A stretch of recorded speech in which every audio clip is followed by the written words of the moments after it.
6. Faith in action. Many years ago, when my wife was in nurses' training, she overheard two hospital workers talking. The one woman, a black, was reporting on her own family griefs, troubles and complications. It was quite an account. It seemed as if almost everything that could go wrong had indeed done so. Dorothy herself felt grief as she overheard it.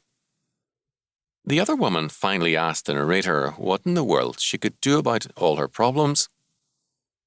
The answer was clear and to the point. "Why, girl, I just say, 'You take it, Lord. It's too much for me.'" Living in God's peace requires us to think like that. Too often, however, we feel that there is some great merit in fretting and anxiety, as though God were incapable of handling our problems without our second-guessing and complaining. We try to prove how sensitive and concerned we are by worrying ourselves sick and making others around us miserable as well. We make a public production of worrying so that others will not miss the fact of our anxiety and feel sorry for us. But our Lord tells us that all this is sin. We are told that to serve God means to take no thought, that is, not to be anxious and fretful about tomorrow, and if we are anxious, we manifest little faith.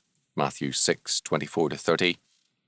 We cannot call our worrying, anxiety and fretfulness a sign of godly concern and faith without at the same time implying that our Lord is a liar.